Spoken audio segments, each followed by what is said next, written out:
გამარჯობა ყველას, შუადღე მშვიდობისა. დიდი ხანია არ ყოფილვარ თათბირში, თათბირი არ მქონია, მოგესალმებით. და შესაბამისად დავიწყოთ თათბირი. ძალიან ბევრი რამე მაქვს მოსაყოლი, სათქმელი. სხვებს ველოდებით, დაველოდოთ რამდენიმე წამი სხვებსაც.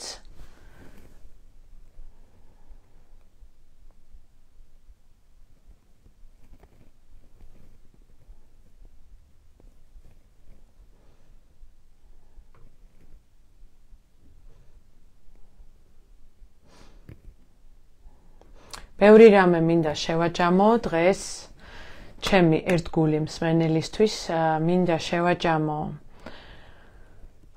მიტინგების რუსთაველზე რა ხდება ძალიან ბევრი რამე მაქვს სასაუბრო შინაარსობრივად რაზე არის თან ჰოლანდიიდან ნიდერლანდებიდან ჩამოვედი ძალიან კარგი ამბავი ჩამოვიტანე ამას მოგიყვებით ამავე დროს რა საუბარი მაქვს უცხოეთთან ამას მოვყვები ბიზნესის შეხვედრა რო იყო გუშინ ამაზე რას ფიქრობთ მაინტერესებს თქვენი აზრიც წინ უნდა გავიხედოთ რას მოგვიტანს იანვარი საზოგადოებრივ მაუწყებელზეც მინდა 1-2 სიტყვა თქვა და მოკლედ ძალიან ბევრი საქმე გვაქვს პროფკავშირებზეც მინდა 1-2 სიტყვა ვთქვა დიდი მადლობა ყველა ამ თათბირს მე ვცდილობ და გავაკეთებ ყოველ დღე ძალიან ბევრი ყურება აქვს 100,000-ობით და მოკლედ აქ არის ეს არის ჩემი არხი და ამით მაუწყებლობ მე ყველანაირი შეზღუდვების გარეშე, ამიტომ მადლობა ყველას, ვინც აქ მიერთდება, აზიარებთ. და ჩემს გარეგნობაზე რო აკომენტარებთ, ეს მესმის, ამაზე ცალკე. რას ვიზავთ, ქალების ბედი ასეთია და ახალი საქართველოს სწორედ ამიტომ გვინდა. მადლობა. რომ ქალების პოლიტიკოსი ქალების ტვინი იყო განსახილველი პირველ რიგში და არა მათი გარეგნობა ჩემო საყვარელო ხალხო. დავიწყოთ. მაგარი ამბავი არის. მოკლედ გამოვისეირნე სამებაში და შემხვდა ერთ-ერთი მღვდელი მსახური, რომელიც იქ მსახურობდა და ძალიან თბილი სიტყვები მითხრა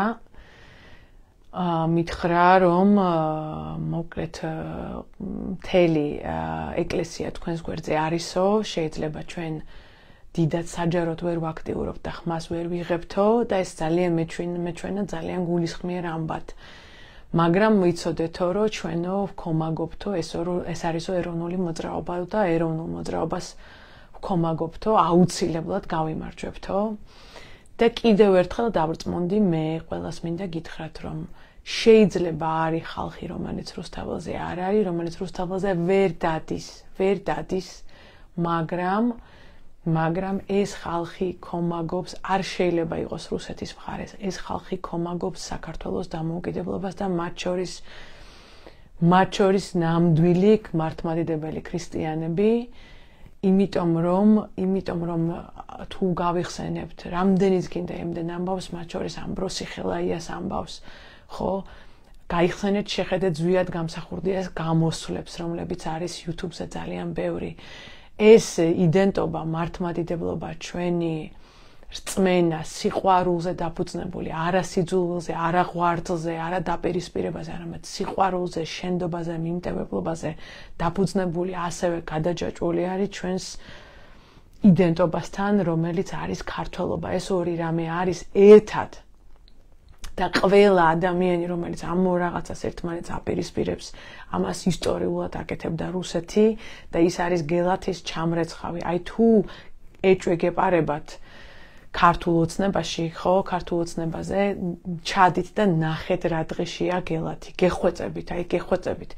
ვინც ყავთ ამ ხელისუფლების მომხრეები მოკიდეთ ხელი და უთხარით არ არის ძველი იქ ჩასვლა ჩადით და აჩვენეთ გელათი რა დღეშია შიგნით და მერე ასაუბრეთ იმიტომ რომ რა დღეშიც არის გელათი ეს არის ამათი დიაგნოზი ამ რეჟიმის დიაგნოზი რამდენ მდგომარეობამდე მიიყვანეს გელათი ხარაჩოებში ჩასმული გადარჩენის ცდილობები მიდის ახლა ხო აი ესე რემონტში ჩასმული ხარაჩოებში გული მოგიკვდება მოკლედ კი ბატონო, დღეს ასევე ვიყავით, ჩემს შვილს ჰქონდა ახალი წლის ზეიმი, ბაღში, საჯარო ბაღში და კიდევ ერთხელ დიდი პატივისცემა უნდა უთხრა მე ყველას, ვინც მუშაობს საჯარო სტრუქტურებში, ვინც მუშაობს მასწავლებლებს, ბაღის მასწავლებლებს, სკოლის მასწავლებლებს, პოლიციელებს, ნამდვილ პოლიციელებს, ეხა ამაზე ვიტყვი სოციალურ პრობლემებზე ბევრს ვისაუბრებ.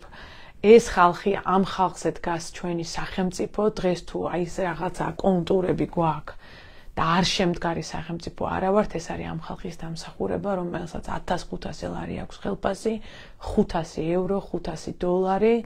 ევროპაში ამ ციფრს რო ამბობ ხალხს თვალები იშუბზე ამოსთვის, რომ როგორ ეს ხალხი არის, რომელიც კიდე მიტინგებზე დგას და იყინება ღამე. ხო და მე მინდა ვთქვა, რომ დიდი მადლობა ყველას თავისი ყოველდღიური პატრიოტიზმისთვის და ამავე დროს მინდა ვთქვა, რომ ეს ხალხი არის, რომელიც ინარჩუნებს ჩვენ სახელმწიფოს და ჩვენ სახელმწიფოს განვითარების სულისკვეთებას. ვერავით არის რუსეთში დაბრუნება ამ ხალხის არ გამოვა, ეს არის გამორიცხული. ეს არის გამორიცხული. ასევე მინდა გითხრათ, რომ ახლა ხო ნახეთ დაიწყო ქართულმა ოცნებამ საუბარი, რომ ტრამპთან შეიძლება არ გამოგვივიდეს დაალაგება, თურმე ისე არ ყოფილა საქმე, როგორც გვეგონა, რატომ? ზედიზედ მეორე, მე რამდენი განცხადება არის ამერიკიდან უფრო კრიტიკული რესპუბლიკური პარტიიდან, ვიდრე მანამდე, ვიდრე დემოკრატიული პარტიიდან და ეხა აუხსნი. ამერიკაში არის ორი მმართველი პარტია, ორი ძირითადი პარტია, დემოკრატიული ბაიდენის პარტია, რომელიც ახლა ასრულებს პრეზიდენტობას და რესპუბლიკური პარტია, დონალდ ტრამპის პარტია, რომელიც გახდება პრეზიდენტი. და ჩემო საყვარელო ხალხო, ამათ ეგონათ, რომ ესე იგი ტრამპი რომ მოვა ხელისუფლებაში, ჯერ ერთ-ერთი არ შეიცვლება პოლიტიკა ბევრი მიზეზის გამო, მაგრამ თავის ხალხს ამხნევებდნენ, რომ ვითომ ეს ყველაფერი დასრულდება, მაგრამ ახლა ნახეთ რა ხდება, ესეც არ გამოსდით. იმიტომ რომ იმავე პარტიიდან, რა პარტიიდანაც არის დონალდ ტრამპი, განცხადებაზე კეთდება საშინელი, კრიტიკული, მარიონეტულ რეჟიმს ეძახიან. ხელისუფლებასაც არ ეძახიან, მარიონეტული რეჟიმიო ამ სიტყვებით მიმართავენ. და ლეგიტიმურ პრეზიდენტად აღიარებენ მარტო ერთადერთ ლეგიტიმურ პრეზიდენტად აღიარებენ სალომე ზურაბიშვილს, ანუ იქით რაც ხდება, ამას არავინ ყურადღებას არ აქცევს და არ აღიარებს. ხო და ამიტომ შეცვალეს ამათ ეხა თავისი საუბარი, იმიტომ რომ დამოკიდებულება იქნება უმკაცრესი და მეცაც გეტყვით სანქციებს რომ მიიღებენ ბიძინა ივანიშვილის მიმართ, იმ სანქციებიდან ადამიანის გვარის ამოღებას უჭირდება ძალიან სერიოზული დასაბუთება და ძალიან სერიოზული გადაწყვეტილება. და ეს დამოკიდებულება არის ამერიკაში ორპარტიული, დონალდ ტრამპის პარტიის ძალიან გამოცდილი, თან ამერიკაში როგორ არის, იცით? რა თქმა უნდა, როგორც საქართველოში წესით უნდა იყოს, რო არ ყავდეს კორუმპირებული პარლამენტარები და ფულის ტომრები პარლამენტში. ღვაწლმოსილი, გამოცდილი სენატორები აქვთ ძალიან სერიოზული ავტორიტეტი. აი რო ამბობენ, რომ სენატორი ვილსონი, ხო ის არის ძალიან გამოცდილი, ღვაწლმოსილი, მრავალი წლის წესიერი სენატორი, რომელსაც აქვს ძალიან სერიოზული ავტორიტეტი და ის არის რესპუბლიკელი. ანუ ის რო ამბობს თავის პოზიციას, იმ პოზიციას აქვს ძალიან სერიოზული მნიშვნელობა და ექნება. ამიტომ ეხლა შეურბილა რეჟიმმა რიტორიკას და დაიწყეს ლაპარაკი, რომ შეიძლებაო სიტუაციაო ტრამპის დროსაც არ შეიცვალოს. მეცაც გეტყვით, ეხლა ყველა მიცის ძალიან კარგად ტრამპის ძალიან მკაცრი დამოკიდებულება ჩინეთის მიმართ. თავარი გამოწვევა ტრამპისთვის არის ჩინეთი და ის არის ჩინეთის წინააღმდეგ ძალიან სერიოზული მებრძოლი. და მას რომ მოხსენდება, რომ ქართულმა ოცნებამ წავიდა და სტრატეგიული მემორანდუმი სურპრიზად ისე რომ არავისთან არ ჰქონდა შეთანხმება, არავისთან არ ჰქონდა ხელმოწერა, ქართული ოცნების საარჩევნო პროგრამაში არ ეწერა, უცებ ჩახტა, ჩახტა, წყელდაჭიანჭველაში რო არის, ღარიბაშვილი, ჩინეთში და ხელი მოაწერა სტრატეგიული თანამშრომლობის მემორანდუმს და იმის იქით რა მოხდა, რა არ მოხდა, არაფერი გამჭირვალი არ არის. ეს ტრამპს არ გაუხარდება, ამაში გარწმუნებთ. არა მარტო გარწმუნებთ. ისიც მინდა გითხრათ ძალიან მნიშვნელოვანი მე თვითონ რას ვაკეთებ. იმიტომ რომ ნახეთ მინდა რომ დაუკვირდეთ ხოლმე პოლიტიკოსებს, ხო? ერთია რაღაცა სალონური სტილის პოლიტიკა არსებობს, სხედან და არაფერს არ აკეთებენ და იხილავენ მოვლენებს, ეს პოლიტიკოსობა არ არის, ეს არის კომენტატორობა. აი ეს არის კომენტატორობა. პოლიტიკოსობის არსი არის, რომ შენ მოქმედებ. ანუ პოლიტიკას ქმნი. ჩემო საყვარელო მხარდამჭერებო და ამომრჩევლებო, გთხოვთ ეს დაიმახსოვრეთ. ნიკო, გაგიმარჯოს, იმიტომ რომ არის, ანუ კომენტატორობა, ანალიტიკოსობა ძალიან ბევრ შეუძლია, ეს სხვა პროფესიაა. მაგრამ ადამიანს როცა ხმას აძლევ, შენ ხმას იმიტომ ხო არ გვაძლევ, რომ მე დავსწრებ კაბინეტში და აგერ ჩემს სავარძელზე და განვიხილო მოვლენები. თქვენ ხმას იმიტომ გვაძლევთ და მოგცემთ, რომ ჩვენ ვიმოქმედოთ. ამიტომ ეხლა მე მინდა გაგითხრათ რა ანგარიში ჩაგაბაროთ როგორ მოქმედებ. ვიყავი ჰოლანდიაში ვიზიტით, საქმიანი ვიზიტით, ვიყავი ჰააგაში, საერთაშორისო სასამართლოში და მივიტანე ინფორმაცია და აგერ ქალაქემ დასვა კითხვა, მივიტანე ინფორმაცია დანაშაულების შესახებ. რატომ? ჩემი ამოცანა, მე ამას ვეძახი 8 ფეხას, 8 ფეხა, აი 8 ფეხა ხო იცით? ყველგან მივწვდებით და ეს იქნება ჩემი გამარჯობა ბატონო მურმან, ეს იქნება ჩემი ამოცანა, დაუსჯელობა უნდა დამთავრდეს, დაუსჯელობა და ფარცხალაძიზმი უნდა დამთავრდეს საქართველოში. ვიღაცას წემ და ბოტასებს მოიპარავ და საქმეს გაურჩევ და გახსოვთ ფარცხალაძეები იყო სარდაფში ჩაიყვანა ვიღაცა საქმეები გაურჩია, მერე ვიღაცა ბარში წემა და მერე დარეკავ და ჩააწყობ, აი ეს ამბავი უნდა დამთავრდეს და საქართველოში უნდა შემოიღდეს კანონის წინაშე თანასწორობა და კანონის უზენაესობა და რუსთაველის მიტინგების ამბავის ამოცანა ეს არის მათ შორის. მარტო ამათი გაშვება ხო არ გვინდა ოცნების, ახალი სახელმწიფო წესწყობილება გვინდა და ახალ სახელმწიფო წესწყობილებაში იქნება ზუსტად ეს კანონის წინაშე თანასწორობა. ფარცხალაძიზმი აღარ იქნება, ნარუშილოვკები აღარ იქნება და მე ვთქვი, რომ ყველას, ვინც ჩაიდინა სისხლიანი დეკემბრის ბართლომის ღამეები და სდია ქუჩა-ქუჩა, შუკა-შუკა, შარა-შარა ხალხს და გაზის კაფსულებს ესროდა მშვიდობიან მოქალაქეებს და 30 ადამიანი დაიჭირა და აგეთყვეთ ყავს აყვანილი, მაგას პასუხს ვაღებინებ აუცილებლად. აუცილებლად ვაგებინებ პასუხს. მივწვდები ყველგან. საერთაშორისო სასამართლო იქნება, ადგილობრივი სასამართლო იქნება და ეხლა როგორ მე მინდა გითხრათ. იმიტომ რომ ხალხს, რომელმაც ჩაიდინა საერთაშორისო დანაშაულები, ეკუთვნის ეგრეთ წოდებული უნივერსალური იურისდიქცია. რა არის უნივერსალური იურისდიქცია? ბაშარ ალ-ასადის რამდენიმე თანამშრომელი, მწამებელი, მაგალითად, გაასამართლეს შვედეთში. თქვენ უნდა შეგიძლიათ იკითხოთ, ხო, როგორ გაასამართლეს შვედეთში, როდესაც ეს ხალხი იყო სირიელი სირიაში და სირიაშივე ჩაიდინა დანაშაული. იმიტომ რომ ხო უყურებთ ალბათ საინფორმაციო საშუალებებს, რეებს აკეთებდნენ ესენი. რეები აქვს გაკეთებული სირიაში, ხო, ეხლა გასაგებია უფრო მძიმე რაღაცები, 100,000-ობით ადამიანი.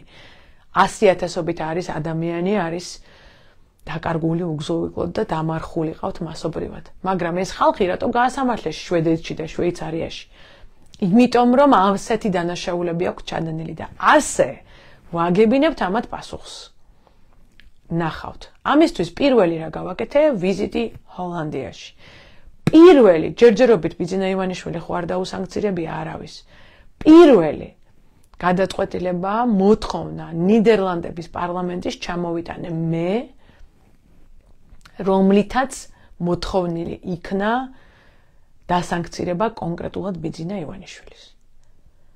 ამის შემდეგ ეს არის პარლამენტის გადაწყვეტილება და მე პარლამენტი ბუნებრივია ვერ ასანქცირებს თვითონ, პარლამენტმა შეიძლება დაავალოს აღმასრულებელს, ანუ საგარეო საქმეთა სამინისტროს და ეს გადაწყვეტილება იყო მიღებული და ახლა უკვე ჯერი არის ჰოლანდიის სამინისტროზე, რომ დაასანქციროს ივანიშვილი. გუშინ კარგი ამბავი მინდა გითხრათ, ასევე ჩეხეთმა მიიღო გადაწყვეტილება, ჩეხეთის პარლამენტმა მიიღო გადაწყვეტილება და მოთხოვა თავისივე სამინისტროს, რომ დაასანქციროს მიიღოს კონკრეტული პერსონალური სანქციები. სანქციები სწორია, სანქციები მოდის, პირადი სანქციები სწორია, პასპორტების გაჭერება პრივილეგირებული გაზულუქებული ჩინოვნიკებისთვის სწორია. სწორია, იმიტომ რომ ნელ-ნელა ხო იცით, ერთი წვეთი წყალი ქვას ხვრեց. ძირძვერი ქართული გამოთქმა. მე ვგიჟდები, ესე იგი, როცა უნდა ამ ოცნების ხალხს, ესე იგი, არიან ქართველები და როცა უნდა ქართული სიბრძნების არ ჯერათ, ქართული გამოთქმაა ეგა. შეძახილმა ხე გაახმო, ხო იცით? შეძახილმა ხე გაახმო, ესეთი სიბრძნე გვაქვს. ხო და წვეთი, წყალი ასე, სისტემური, ქვას ხვრեց, სანქციები მოდის. კიდევ რას ვაკეთებ? ეხლა დღეს მქონდა ინტერვიუ ბოსნია-ჰერცეგოვინის ტელევიზიასთან და გარდა ამისა დღეს მქონდა შეხვედრა სერბ პოლიტიკოსთან. რატომ? იმიტომ რომ იგივე პროცესები მიდის დასავლეთ ბალკანეთში. ძალიან მსგავსი, იქ ბევრ რამე რაც აკეთდება, მე იქ მეორდება, ყველაფერს რუსეთი აკეთებს ხალხო, რუსეთის ჰიბრიდული ომი და კგბ არიან ყველაფრის უკან. და იქ რაც უკვე გატესტეს და შეამოწმეს, იმას აკეთებენ საქართველოში. ამიტომ ეხა ხო ნახეთ, ხო უყურებთ სერბეთის ამბებს, ჩართეთ, ძალიან გამამხნევებელი ამბები არის, იქ გამოსვლებია. სერბეთის ამბებს დაურეკე ჩემს ერთ-ერთ კოლეგას, პარლამენტის წევრს და ვისაუბრე, მოვისმინე ამბები და მთავარი ხარ რა მინდა გითხრათ, გინდა ბოსნიაზე და გინდა სერბეთზე. პრობლემა საქართველოსი არის შემდეგში. ეს ამბავი ეხლა თუ არ დავამთავრეთ. მიტინგები, წინააღმდეგობა გაგრძელდება, ზუსტად ეგ ხდება სერბეთში, მოხდა ჩრდილოეთ მაკედონიაში, ხდება ბოსნიაში. არასტაბილურობაა, დაკარგული დრო, ცუდი ეკონომიკა გაგრძელდება წლების განმავლობაში. რატომ? რა მოხდა სერბეთში, ნახეთ. ვერ გაიმარჯვა ოპოზიციამ და იმიტომ რომ სახელმწიფო ჩამოშლილი აქვთ კორუფციის გამო მოხდა ძალიან ცუდი კორუფციული ფაქტის გამო ჩამოენგრა რკინიგზაზე რაღაც და 15 ადამიანი დაიღუპა და ეხლა ამიტომ არის პროტესტები. რატო? ერთმანეთს უკავშირდება. საქართველოში შეხედეთ. ხო უყურებთ საზარელი მკვლელობა რომ მოხდა ვარკეთილში, ქავთარაძე არის ის ბიჭი რომელიც გარდაც მოკლეს. როგორ მოხდა ესეთი ჯგუფური მკვლელობა, ესეთი დაუნდობლობა? რატო მოხდა? რატო ხდება ასეთი დაუნდობლობა, ასეთი სისასტიკე, ასეთი გარჩევები? ისევ ემიგრანტი დედის შვილი არის მოკლული. დედა უცხოეთში იყო, ფულს უგზავნიდა შვილს. იმიტომ რომ სოციალურ-ეკონომიკური სიტუაცია ქვეყანაში მძიმეა და დამძიმდება. დოლარი არის 2.8-ზე ასული. ხვდებით თქვენ? ავა და ამაზეც ამბობენ რომ რა ამბობენ კი არა, ძალით არის ეს დოლარი გაჩერებული. იმიტომ რომ ეროვნული ბანკი და ნათია თურნავა დამოუკიდებელი კი არ არის, ეხმარება კობახიძეს და დასასანქცირებელია. ჩვენ უცხოელ მეგობრებს ზუსტად მაგას ვეუბნები მე. და ნახეთ რა შეასაქმე ეკონომიკური, სოციალურ-ეკონომიკური სიტუაცია, როდესაც მდიმდება, დანაშაული იზრდება. ეს არის პირდაპირი ჯაჭვი. ამიტომ დანაშაული